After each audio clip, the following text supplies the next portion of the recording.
The book was originally written in German, as the author described Jean-Baptiste as evil he should not be born, and is selfish. Perfume is a dark movie that captivates you with Jean-Baptiste's innocence and passion for scents. The film deepens the intensity of smells, sending shivers down your spine. Tom Tykwer's music makes us fall madly in love with the story.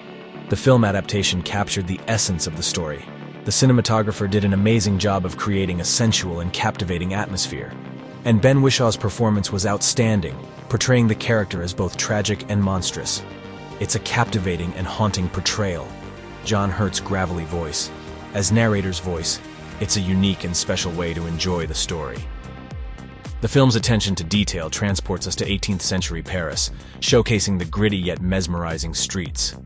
Every frame is a masterpiece, capturing the contrast between madness and passion. From dimly lit alleyways to grand salons, it immerses us in a captivating and repulsive world. At the beginning of the story, we witness a chained man being dragged and sentenced to death. The crowd outside is furious and clamors for his death sentence. This criminal is a young boy, born on July 17th. Her mother leaves him for dead in the fish market, assuming he will turn out like her previous 4 failed births. The year is 1738. Horrible marketplace odor, from the stench of animal entrails to fresh vomit, awakened the baby from his birthed slumber. The smells give him life. He possesses a natural gift, but when his mother is about to abandon him, he cries, and as a result, she is sentenced to death for abandoning her child. The child grew up in foster. When orphanage children try to smother him as soon they attempt to take a life, is the day they sense something different about him. They feared the little child. He was no ordinary child. When he was 5, he could not talk, but sense his surroundings. It's as if he possesses a unique affinity for smell. And by 13, he managed to name those scents. He learned to speak words. But he was no longer needed in foster, and he was too old to be an orphan.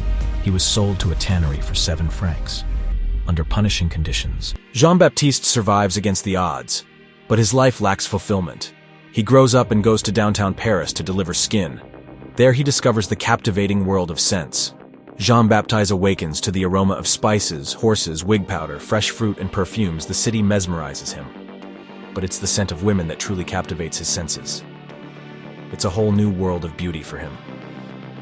While strolling in awe along the streets of Paris, he happened upon a shop. However, the fragrance emanating from it was not as pure as the scent that he had detected from a red-headed girl. He proceeded to follow her through the bustling streets as she sold plums. Driven by his passion for fragrances, he approached the girl and greeted her. She kindly offered him a plum, but Jean, consumed by greed, proceeded to inhale the scent from her hands. This action frightened the girl, causing her to flee. Despite this, he remained fixated on preserving the scents that he had encountered. Tragically, his obsession led him to take the life of the girl, as he inadvertently placed his hand over her mouth, suffocating her. His passion for fragrances ultimately resulted in a heinous act, as he sought to make his dream of preserving these scents a reality.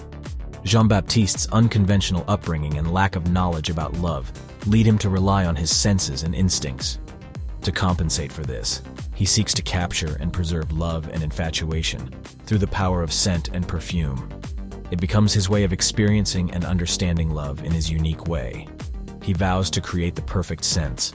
Baldini, played by Dustin Hoffman, is a washed-up perfumer who agrees to teach Jean-Baptiste the art of perfuming in exchange for his skills in creating captivating scents.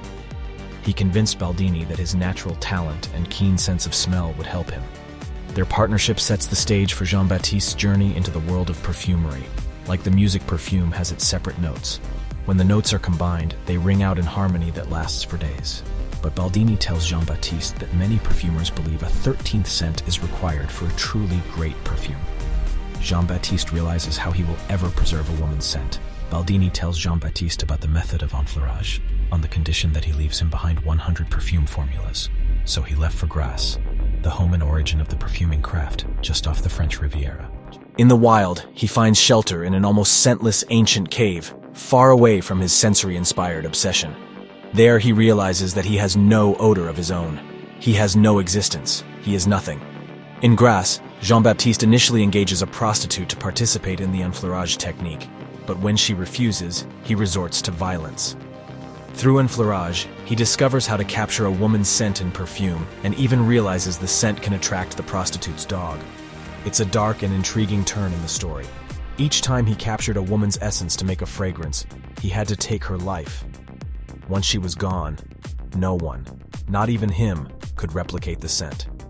He would have to find another woman's essence, but it would never be the same since each person's scent is unique. By the time he killed 12 virgins for his scent oil, each victim is found clubbed dead, stripped, their hair chopped, and strained for its essence, but not violated sexually in any way. Now he needed the one last scent of the girl Laura, who is Antoine Richer, Alan Rickman.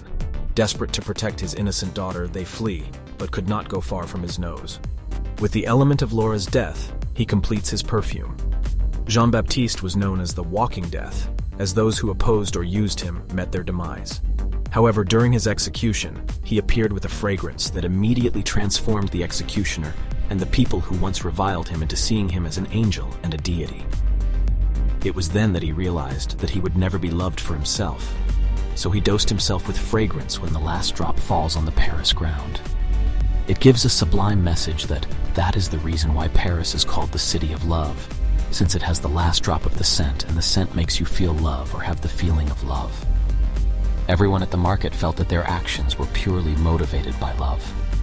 Jean-Baptiste, who may have been driven by such sentiments, has since disappeared from historical records.